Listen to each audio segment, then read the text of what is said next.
الحمد لله رب العالمين والصلاة والسلام على سيد المرسلين أما بعد فأعوذ بالله من الشيطان الرجيم بسم الله الرحمن الرحيم پڑھیے الصلاة والسلام عليك يا رسول الله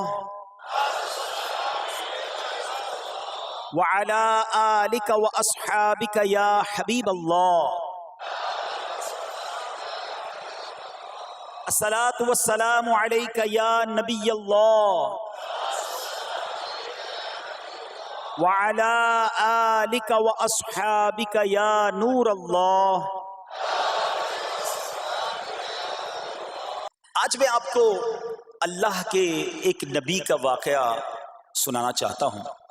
یہ واقعہ قرآن مجید میں بہت تفصیل کے ساتھ موجود ہے، اور یہ واقعہ ایسا ہے کہ میں ان نبی علیہ الصلوۃ والسلام کے عمل کا نام لوں تو نبی علیہ الصلوۃ والسلام کا نام آپ کے ذہن میں خود ہی آ جائے گا۔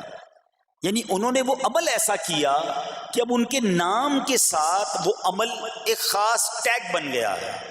اور اگر میں اب عمل بتاتا ہوں، نام آپ خود بتائیں گے، اور ان کا عمل تھا کہ ان کے اندر کمال صبر تھا۔ اب یہ صبر کرنے والے نبی کون ہیں؟ صبر ایوب علیہ السلام۔ مشہور ہے دنیا میں کہ ایوب علیہ السلام کا جو صبر ہے وہ ضرب المثل بن گیا، وہ ایگزامپل بن گیا۔ صبر تو بہت سارے لوگوں نے دنیا میں کیا، مصیبتیں تو بہت سارے اللہ والوں پر آئیں، مگر حضرت ایوب علیہ السلام کو اس قدر کمال کا صبر جو ان کا تھا، وہ کیا واقعہ ہے۔ تو آج مشکلیں ہیں، پریشانیاں ہیں، ٹینشن ہیں، لوگ جب پریشان ہوتے ہیں تو صبر کا دامن تھامنے کی بجائے نارملی بے صبری، شکوے اور شکایات کی طرف جاتے ہیں۔ تو زندگی میں جب بھی کوئی معاملہ آئے نا، ہمیں اللہ کے کلام کی طرف رجوع کرنا چاہیے، اللہ والوں کی سیرت کی طرف رجوع کرنا چاہیے، اور رب کریم کے جو منتخب ترین بندے ہیں، دنیا کے افضل ترین جو افراد ہیں، وہ انبیاء کرام علیہ الصلوۃ والسلام ہیں۔ تو ہمیں جب بھی کوئی پرابلم آئے، جب بھی کوئی مسئلہ درپیش ہو، پہلے دیکھیں اللہ والوں نے اس موقع پر کیا کیا تھا، قرآن کیا کہتا ہے، حدیث کیا کہتی ہے، تو پھر زندگی میں چیزیں آسان ہو جاتی ہیں۔ تو حضرت ایوب علیہ الصلوۃ والسلام کی سیرت کے بارے میں جانتے ہیں کہ آپ حضرت اسحاق علیہ الصلوۃ والسلام کی اولاد میں سے ہیں، اور ان کی والدہ حضرت لوط علیہ الصلوۃ والسلام کے خاندان سے ہیں۔ اللہ تعالیٰ نے آپ کو ہر طرح کی نعمت سے نوازا تھا۔ آپ حسن و صورت والے بھی تھے، یعنی آپ کو اللہ پاک نے بہت خوبصورت بھی بنایا تھا، اور اللہ کریم نے مال بھی بہت دیا، اولاد میں بھی کثرت دی، یعنی ویل آف لائف تھی، خوبصورتی بھی ہے، مال بھی ہے، اولاد بھی ہے۔ اچھا، پھر ظاہر مال تھا تو گھر بھی تھے، جانور بھی تھے۔ اس زمانے میں جو ویلتھ ہوتی تھی، جو پیسہ ہوتا تھا، وہ جانوروں کی صورت میں ہوتا تھا۔ آج کل لوگ گاڑیاں رکھتے ہیں، سونا زیورات رکھتے ہیں، اس زمانے میں جانور ہوتے تھے۔ بلکہ اب بھی اگر پاکستان کے بھی آپ انٹیریئر کے ایریا میں چلے جائیں، گاؤں گوٹھ میں جائیں، تو لوگ اپنا مال و دولت سے جانور ہی خرید رہے ہوتے ہیں۔ ان کے نزدیک یہی ان کا جو ہے، وہ جو بھی ان کا کاروبار ہوتا ہے اور مال ہوتا ہے۔ اب آپ پر امتحان آیا، آزمائش آئی، اور وہ آزمائش کیسے آئی کہ پہلے آپ کا مکان گرا، اور خاندان کے جتنے افراد تھے اور آپ کے بیٹے تھے، جتنے بھی آپ کے بیٹے تھے نا، وہ سب اس مکان کے تلے دب کر انتقال کر گئے۔ اللہ اکبر۔ آپ کو آ کر خبر دی جاتی گئی کہ حضور آپ کا مکان گر گیا ہے، آپ کے بچے دب گئے اور دب کر ان کا انتقال ہو گیا ہے۔ آپ فرماتے تھے میرا کیا ہے، جس کا تھا اس نے لے لیا، جب تک اس نے مجھے دے رکھا تھا وہ میرے پاس تھا، جب اس نے چاہا اس نے واپس لے لیا، اسی نے دیا تھا نا۔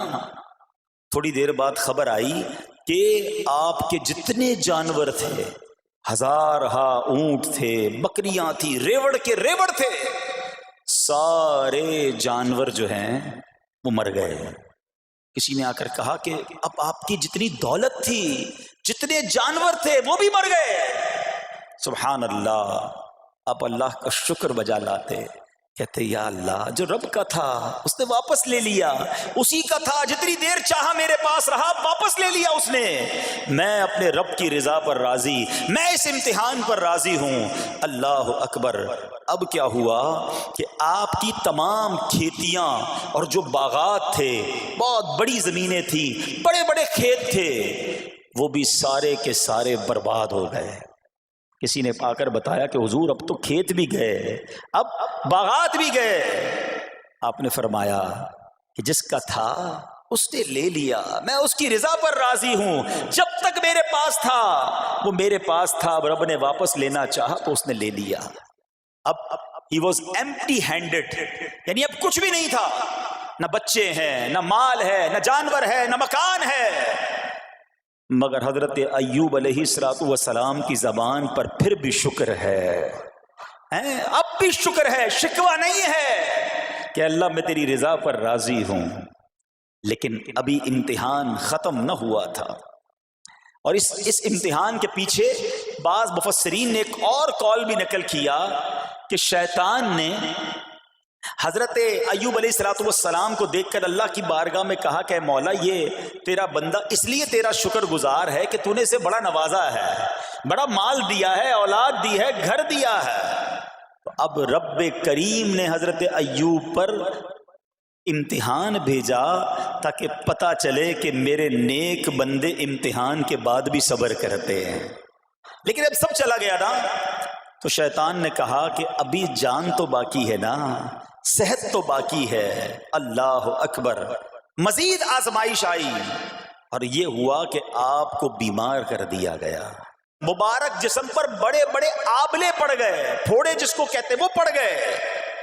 اس حال میں آپ کے سارے دوست بھی آپ کو چھوڑ کے چلے گئے۔ آج کل ویسے بھی حال ایسا ہی ہے جناب، جب تک پیسہ ہے، شہرت ہے، آپ کے پاس کوئی مال ہے تو آس پاس بہت سارے لوگ ہوتے ہیں، مگر جب یہ سب چیزیں چلی جائیں نا تو بعض اوقات ایسی کنڈیشن میں اپنے اور پرائیوں کی جانچ بھی ہو جاتی ہے کہ اب کون کھڑا ہے۔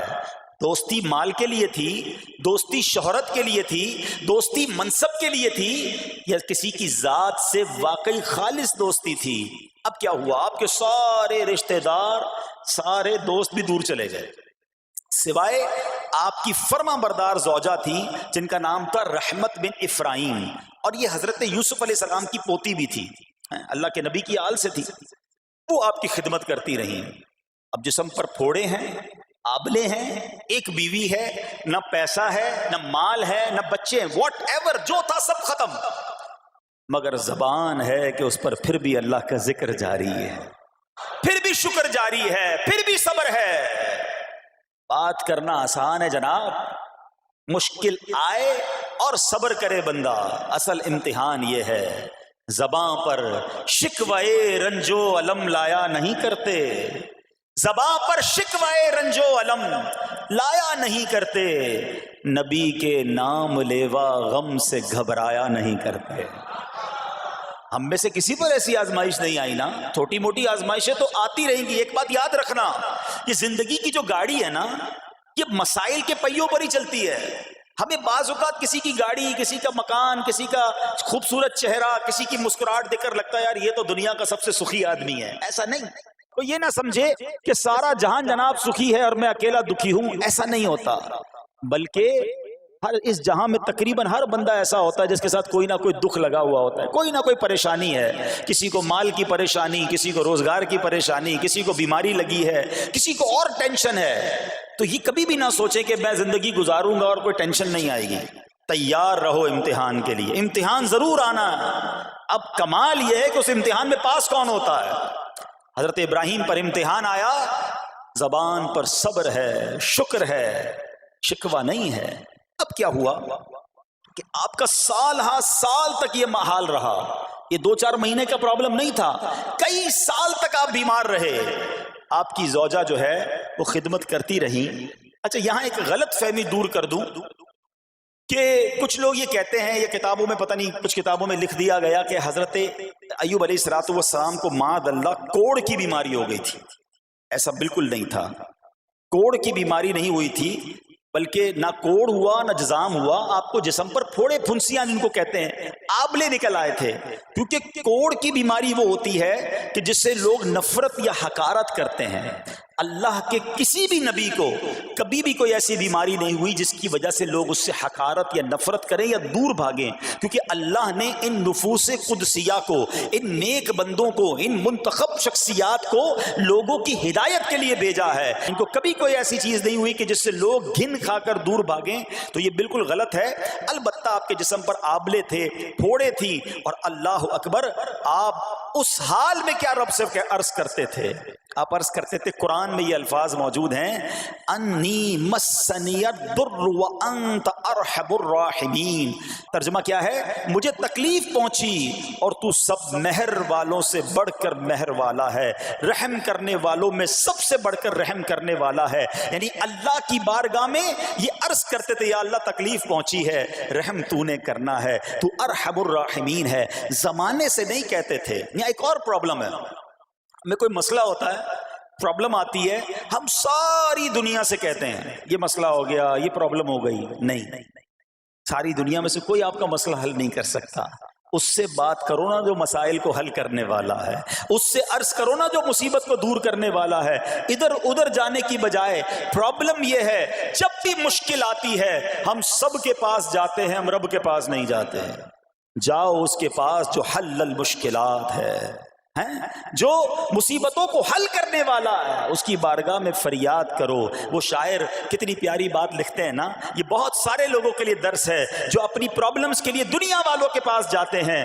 ارے اگر پکارنا ہے تو اللہ کی بارگاہ میں پکارو، التجا کرنی ہے تو اللہ کے حبیب سے عرض کرو نا۔ شاعر لکھتے ہیں، کسی کا احسان کیوں اٹھائیں، کسی کو حالات کیوں بتائیں، کسی کا احسان کیوں اٹھائیں، کسی کو حالات کیوں بتائیں، تمہیں سے مانگیں گے تم ہی دو گے، تمہارے در سے ہی لو لگی ہے۔ ہم اللہ کی بارگاہ میں عرض کریں، اللہ کے حبیب کی بارگاہ میں لو لگائیں۔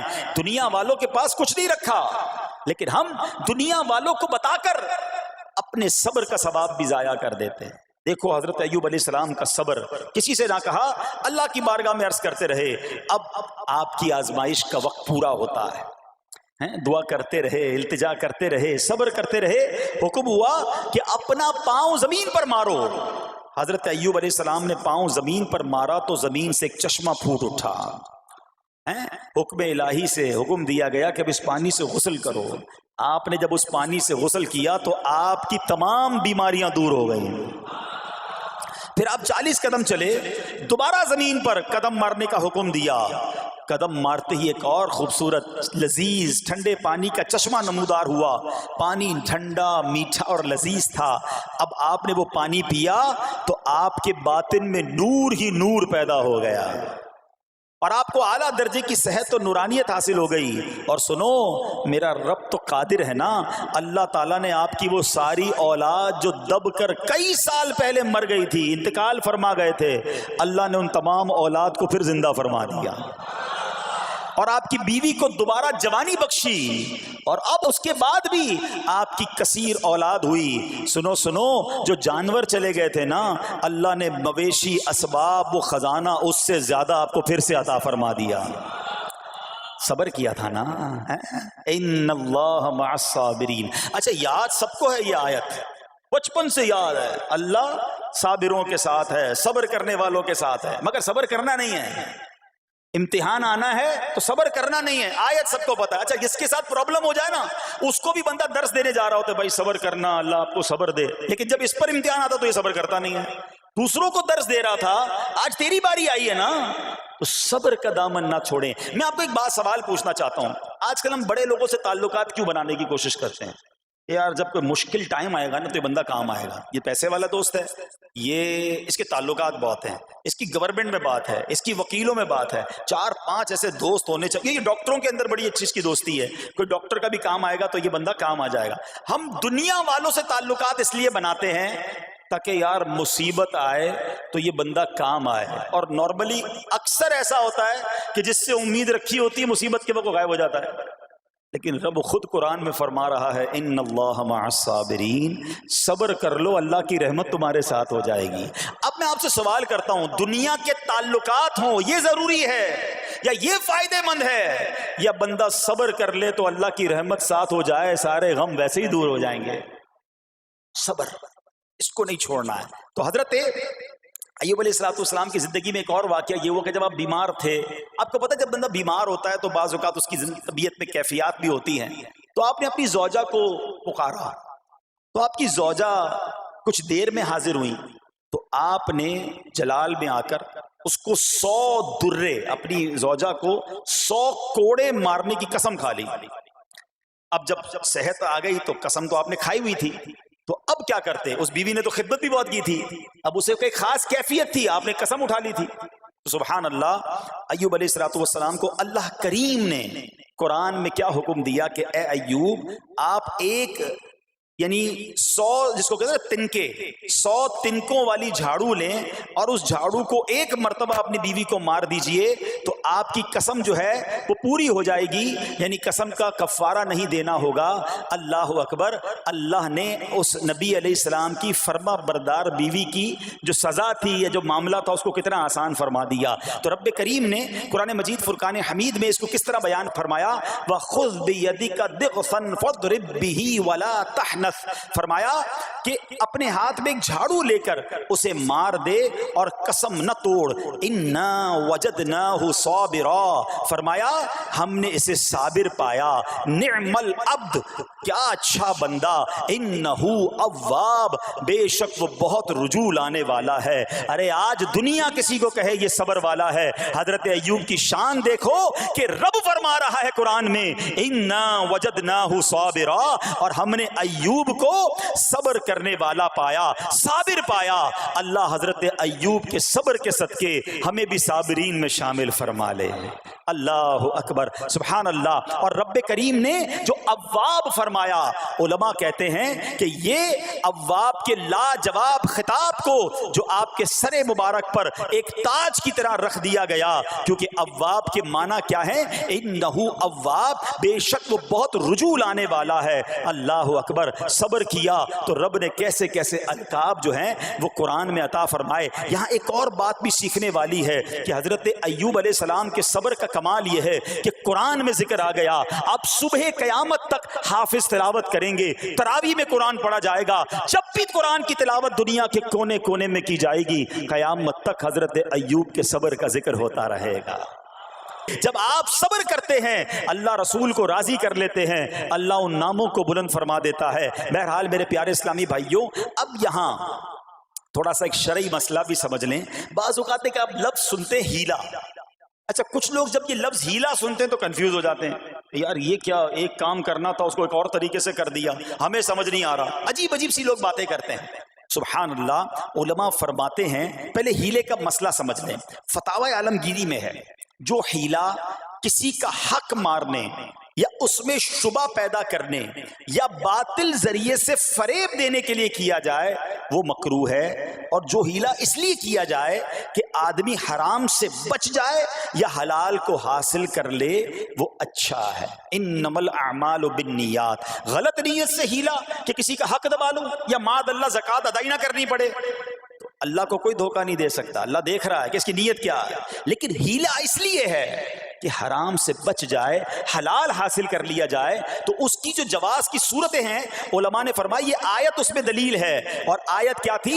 وَخُذْ بِيَدِكَ ضِغْثًا فَاضْرِب بِهِ وَلَا تَحْنَثْ، اور فرمایا اپنے ہاتھ سے ایک جھاڑو لے کر اسے مار دو اور قسم نہ توڑو۔ قسم تو 100 کوڑے مارنے کی تھی، اللہ کریم نے آسانی کا راستہ بتایا۔ ہاں ایک بات یاد رہے، یہ بڑی امپورٹنٹ بات کرنے جا رہا ہوں کہ مفتیان کرام، قابل اعتماد مفتیان کرام سے رہنمائی لے کر ہم جیسے لوگوں کو، عوام الناس کو کوئی ہیلا اپنے طور پہ نہیں کر لینا چاہیے۔ ہاں، کیونکہ بعض ہیلوں کی شرعی طور پر اجازت نہیں ہوتی، اور بعض اوقات ہیلا کرنے میں ایسی غلطی لوگ کر جاتے ہیں جن کی وجہ سے ہیلا ہوتا ہی نہیں ہے۔ تو یہاں صرف آپ کو دلیل بتانا تھا، باقی اگر کسی قسم کا کوئی شرعی ہیلا کرنا ہے تو قابل اعتماد مفتیان کرام سے رجوع کیا جائے۔ سبحان اللہ۔ اب حضرت ایوب علیہ السلام کے صبر کی بات ہوئی ہے نا، اللہ نے پتہ ہے آپ کو کتنا مقام عطا فرمایا کہ نبی کریم صلی اللہ تعالی علیہ وآلہ وسلم نے ارشاد فرمایا حضرت ایوب لوگوں میں سب سے بڑھ کر عالم، صابر اور غصہ پینے والے تھے۔ حضرت ابن مسعود رضی اللہ تعالیٰ عنہ سے مروی ہے کہ حضرت ایوب علیہ السلام قیامت کے دن صبر کرنے والوں کے سردار ہوں گے۔ ہاں صبر کرنے والوں کے بھی سردار ہوں گے. اچھا بعض اوقات ہوتا کیا ہے، اچانک کوئی پرابلم آ گئی، کہیں آگ لگ گئی، گاڑی میں نقصان ہو گیا، پیسے چوری ہو گئے، موبائل چوری ہو گیا، کوئی چیز میں نقصان ہو گیا، کاروبار میں نقصان ہو گیا، صحت خراب ہوئی. بندہ کہتا ہے یار یہ میرے ساتھ کیوں ہوا ہے، میں نے ایسا کیا کیا ہے. بعض اوقات زبان سے شکوے شکایت، حالانکہ قرآن مجید فرقان حمید نے تو پہلے ہی ہمیں بتا دیا ہے.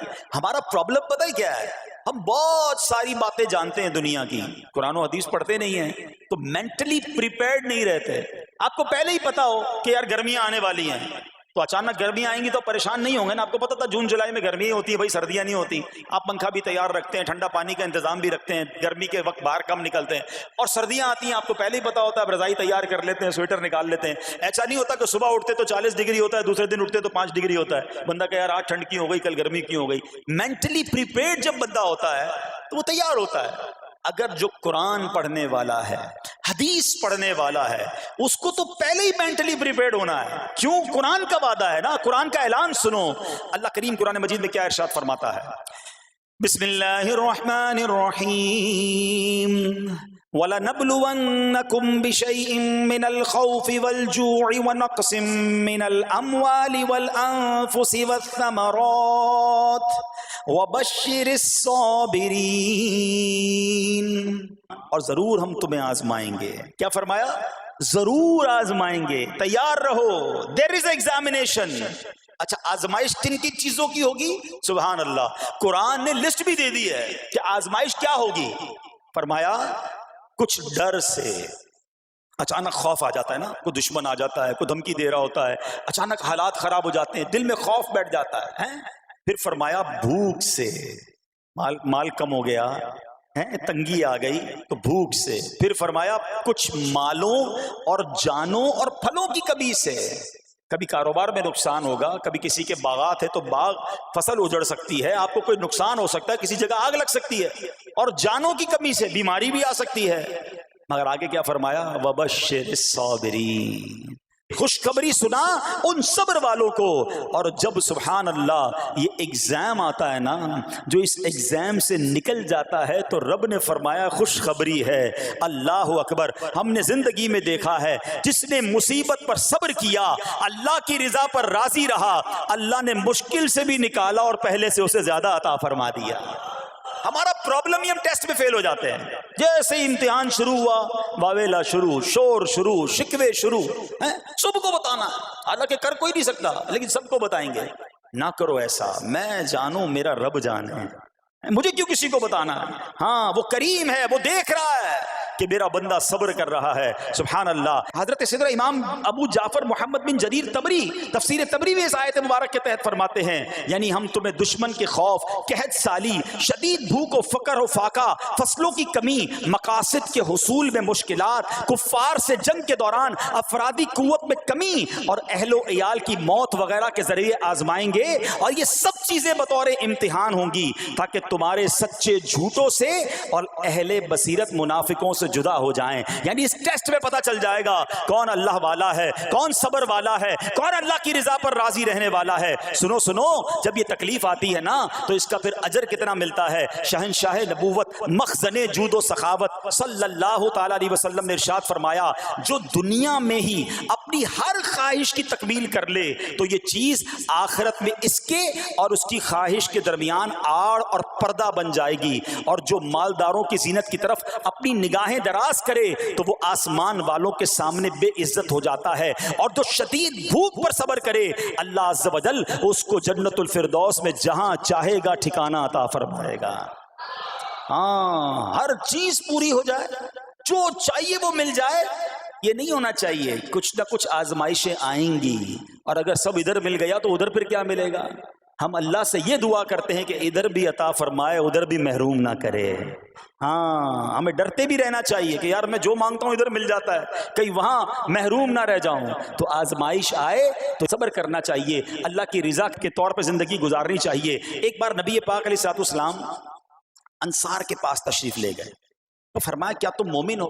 بڑا کمال کا سوال جواب ہے، ذرا غور کیجئے گا. ہمارے پاس بھی کوئی آ کر کہے کہ کیا تم مومن ہو تو ہم کیا جواب دیں گے؟ صحابہ خاموش رہے. سیدنا فاروق اعظم نے کہا حضور ہاں ہم مومن ہیں. شاید ہمارا بھی جواب یہی ہوگا مومن ہیں. مگر اگلا سوال سنو نبی پاک علیہ الصلوۃ والسلام کا. فرمایا کہ اگر تم مومن ہو تو تمہارے ایمان کی علامت کیا ہے؟ ہاں اب ہم سے کوئی یہ سوال کرے تو ہم جواب کیسے دیں گے؟ بھائی تم کہہ رہے ہو مومن ہیں, واٹ از دا سمٹمز, کوئی نشانی کوئی علامت تو بتاؤ نا. اب یہ سوال کرنے والے کون ہیں؟ پیارے آقا صلی اللہ تعالی علیہ وآلہ وسلم. صحابہ سامنے بیٹھے ہیں. ارشاد فرمایا مومن ہو تو علامت کیا ہے؟ کیا شاندار جواب دیا کہ صحابہ کرام نے کہ ہم جب فراخی کی حالت ہوتی ہے نا, آسانی ہوتی ہے, تو ہم شکر ادا کرتے ہیں. جب آزمائش آتا ہے, کوئی پرابلم آتی ہے, ہم صبر کرتے ہیں اور اللہ کے فیصلے پر راضی رہتے ہیں. نبی اکرم علیہ الصلوۃ والسلام نے جواب میں کیا فرمایا؟ رب کعبہ کی قسم تم مومن ہو. تو پتہ یہ چلا کہ مومن ہونے کی نشانی یہ ہے کہ جب اچھے دن آئیں تو شکر کرے, اور مشکل کے دن آئیں تو اللہ کی رضا پر, اللہ کے فیصلوں پر راضی رہے, صبر کرے. اب آؤ سوال کرتے ہیں.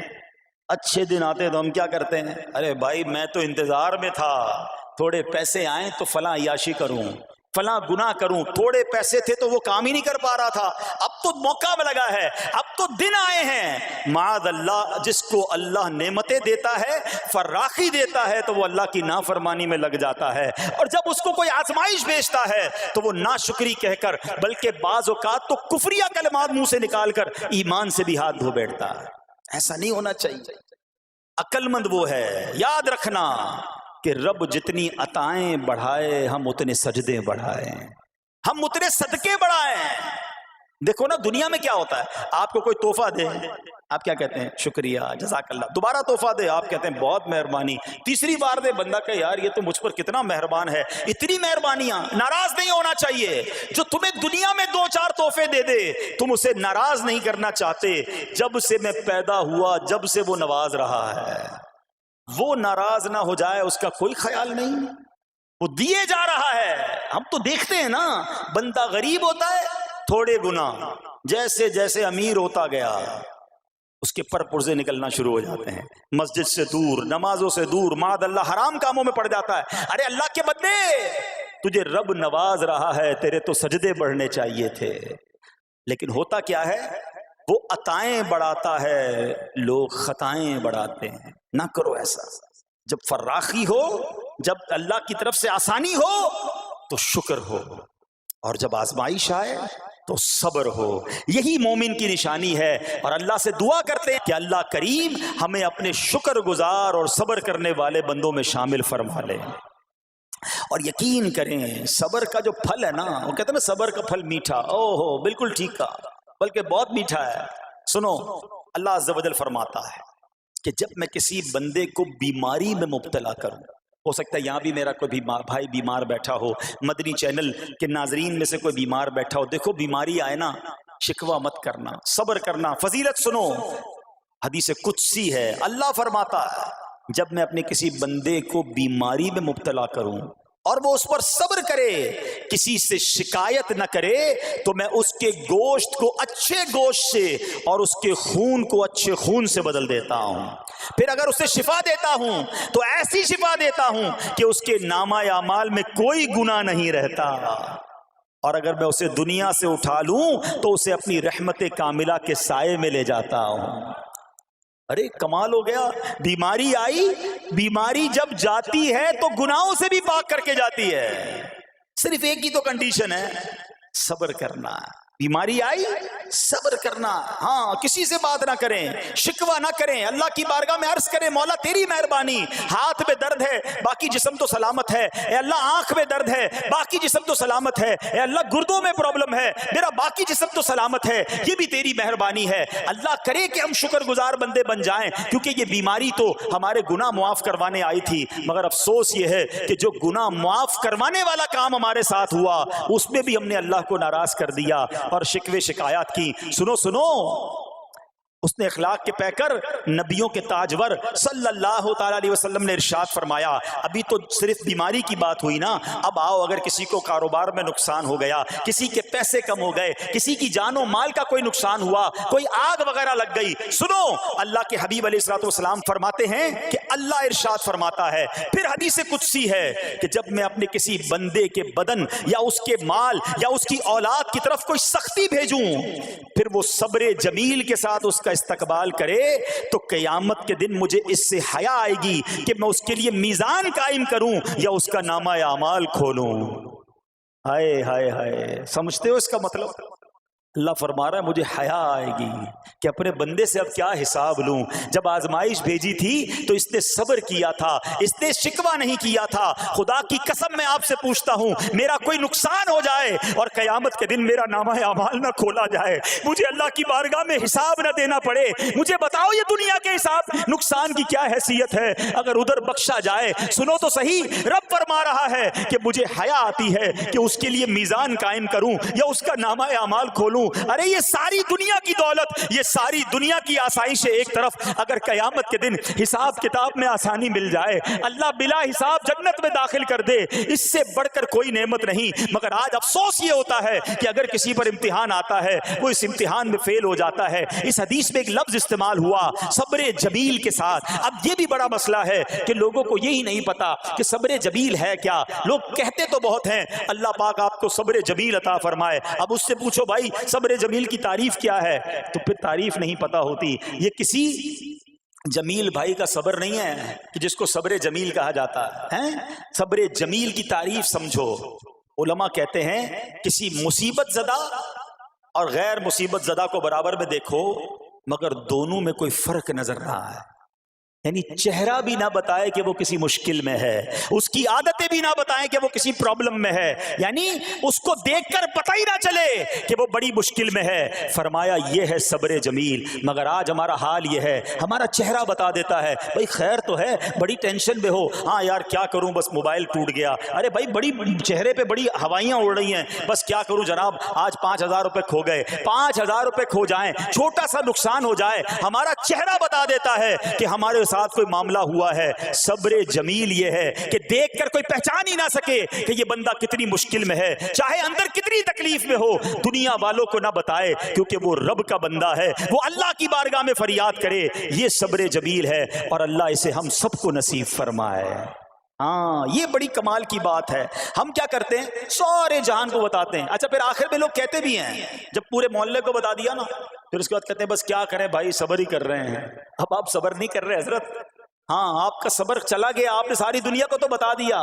صبر یہ ہے کہ صبر پہلے صدمے پر ہوتا ہے، جیسے ہی آپ کو کوئی صدمہ لگا نا، اب آپ جانے رب جانے، نہ بتائیں کسی کو، ٹھیک ہے؟ وہ الگ بات ہے آپ کسی کو دعا کے لیے کہہ دیں، لیکن بڑا نقصان ہو گیا، بڑی مشکل ہو گئی، بڑی پریشانی ہو گئی، اس سے حل تو کوئی نہیں ہونا۔ اچھا ہمارا ماجرا ایک اور بھی بڑا عجیب ہے، مشکل ہو جائے تو سب کو بتاتے ہیں، آسانی ہو جائے تو پھر کسی کو نہیں بتاتے ہیں۔ 5,000 کا نقصان سارے محلے کو پتا ہے، 50,000 کا فائدہ ہوا پھر کسی کو بتایا آپ نے؟ نہیں یار بتاؤں گا تو نظر لگ جائے گی، گھر والوں کو تو بالکل بھی نہیں بتاؤں گا، خرچہ بڑھا دیں گے۔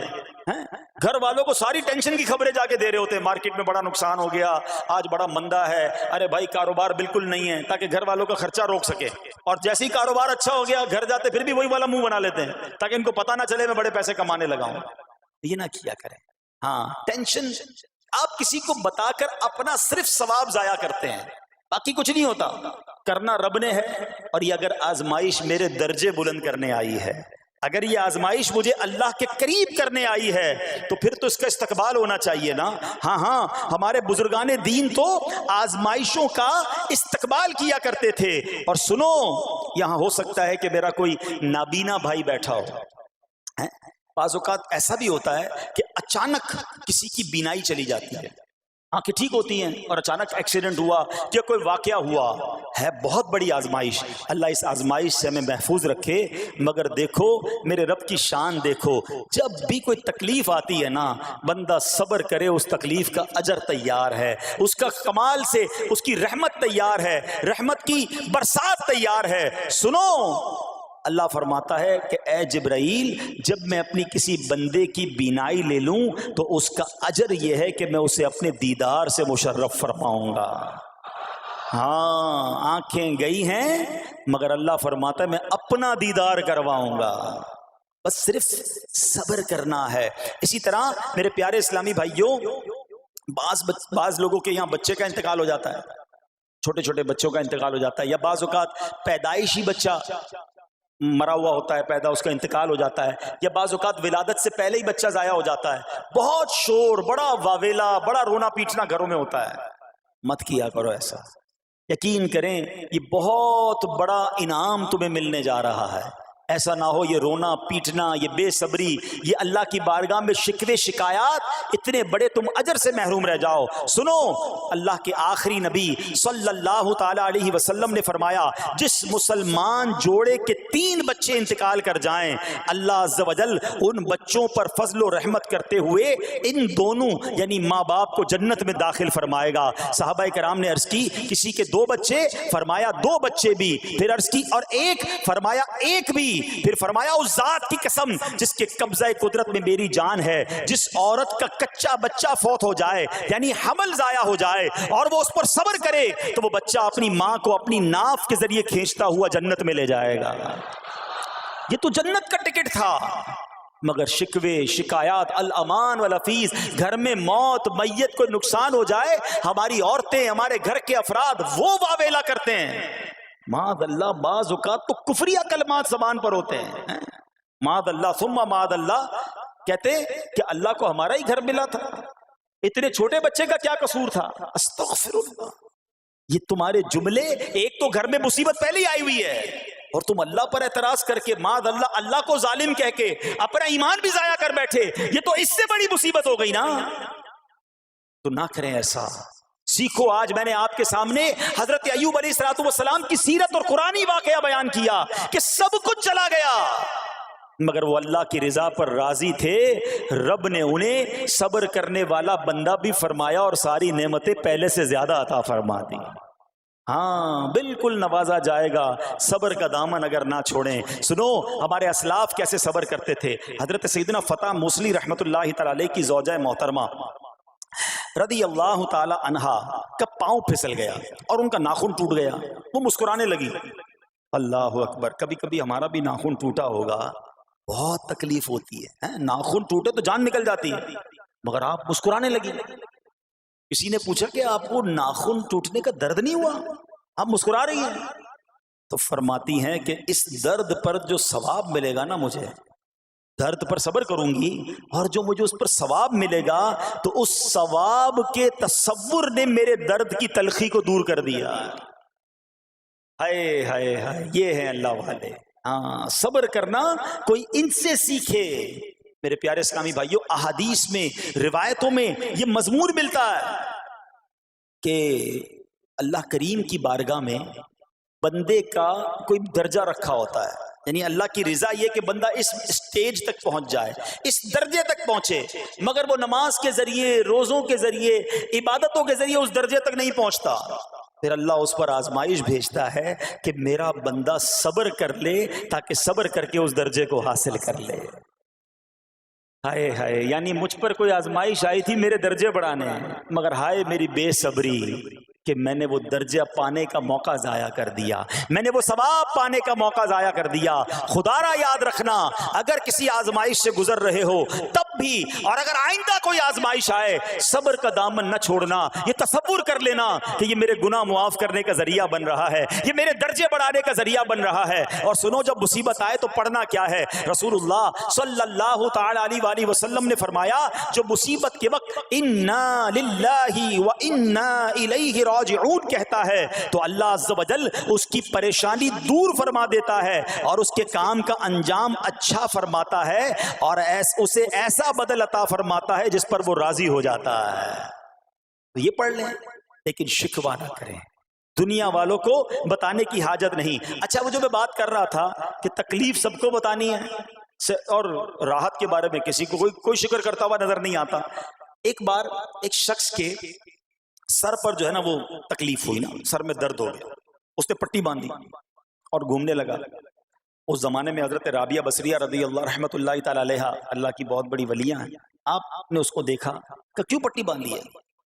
وہ کہتا سر میں درد تھا اس لیے پٹی باندھی ہے. بات تھوڑی سی باریک ہے، سمجھدار لوگ سمجھیں گے. اس لیے پٹی باندھی ہے کہ سر میں درد تھا. اللہ اکبر. اس اللہ والی نے پتہ ہے کیا کہا؟ آپ کہتی ہیں کبھی صحت کی پٹی بھی باندھی ہے؟ یہ جملہ ہے بڑا سمجھنے والا ہے. یعنی اللہ نے اتنے دنوں تک صحت میں رکھا تو کسی کو نہیں بتایا، اور تھوڑے دنوں کی تکلیف آئی تو پٹی باندھ کے سب کو بتانے چلا ہے کہ رب نے بیمار کیا ہے. ہاں، ہمیں اللہ کریم کی طرف سے آزمائش ہمیشہ تھوڑی آتی ہے. اگر اپنی زندگی کا ہم پورا عرصہ کیلکولیٹ کریں نا کہ بھئی 40 سال کا کوئی بندہ ہو گیا تو کتنے دن ہوئے 40 سال میں؟ ٹھیک ہے، ایک بار کبھی بیٹھ کے اکیلے میں حساب کرنا، اتنے ہزار دن میں نے دنیا میں گزارے، کتنے دن بیمار رہا؟ تو شاید چند دن، 100 دن، 50 دن، 200 دن بنیں گے. کئی ہزار دنوں میں سے اگر چند دن اللہ نے مجھ پر آزمائش ڈالی تو ہزاروں دن راحت بھی تو ڈالی نا، صحت بھی تو عطا فرمایا. اتنے دن جس رب نے چھاؤں میں کھڑا کیا، اگر تھوڑی دیر کے لیے دھوپ آئی ہے تو مجھے شکوہ نہیں کرنے چاہیے. یاد رکھنا ہر رات کے بعد صبح ہے، ہر دھوپ کے بعد چھاؤں ہے. اگر تم انتظار کرو گے تو رب ایسی رحمت تم پر نازل کرے گا، اپنے غیب کے خزانوں سے عطا فرمائے گا. قرآن میں رب نے وعدہ کیا ہے وَمَن يَتَوَكَّلْ عَلَى اللَّهِ فَهُوَ حَسْبُهُ، جو اللہ پر بھروسہ کرے اللہ اس کے لیے کافی ہے. مگر ہمارا پرابلم یہ ہے کہ جب مشکل آتی ہے ہم یہ ساری باتیں بھول کر بس شکوہ، شکایات اور پریشانی میں چلے جاتے ہیں. ارے آپ اس مصیبت کو اللہ کی طرف سے نعمت سمجھ لو، اللہ کی طرف سے یہ سمجھ لو کہ میرے گناہ معاف کروانے، میرے درجات بلند کرنے کے لیے آیا ہے. اچھا اب ایک اور بات، بعض اوقات شیطان ہے نا، وہ کسی کے دماغ میں وسوسہ ڈالتا ہے کہ یار جب میں نمازیں نہیں پڑھتا تھا نا تب تو اتنا پریشان نہیں رہتا تھا، جب سے نمازیں شروع کی، دعوت اسلامی کے اجتماع میں آنے لگا، مدنی قافلوں میں سفر شروع کر دیا، اب تو میں نے کچھ ذمہ داری بھی لینا شروع کر دی ہے. ارے میں نے جب سے امامہ پہنا ہے، یہ داڑھی رکھ لی ہے، میری کوئی اسلامی بہن سن رہی ہے کہ بے پردہ گھومتی تھی تو کوئی اتنا ٹینشن نہیں تھا، اب میں نے جناب پردہ کرنا شروع کیا ہے، قرآن پڑھنا شروع کیا ہے تو ٹینشنیں شروع ہو گئی ہیں. اب شیطان بعض لوگوں کے ذہنوں میں یہ وسوسہ ڈالتا ہے کہ میں تو دین کے قریب ہو رہا ہوں، اللہ کے قریب ہو رہا ہوں، اور مجھ پر آزمائشیں کیوں آ رہی ہیں؟ سنو سبحان اللہ، اللہ کے حبیب علیہ الصلوۃ والسلام کی کیا شان ہے. اعلیٰ حضرت ایسے ہی نہیں کہتے کہ میں نثار تیرے کلام پر، ملی یوں تو کس کو زبان نہیں، وہ سخن ہے جس میں سخن نہ ہو، وہ بیان ہے جس کا بیان نہیں. میرے آقا نے کم و بیش 1450 سال پہلے یہ مسئلہ سالو کر دیا. حضرت سیدنا سعد بن ابو وقاص رضی اللہ تعالیٰ عنہ فرماتے ہیں کہ میں نے عرض کی یا رسول اللہ صلی اللہ تعالیٰ علیہ وسلم، سب سے زیادہ مصیبتیں کن لوگوں پر آئیں؟ گلی مقاتی نا، پنجابی بچ کہتے ہیں نا گالی بات ہی ختم کر دی.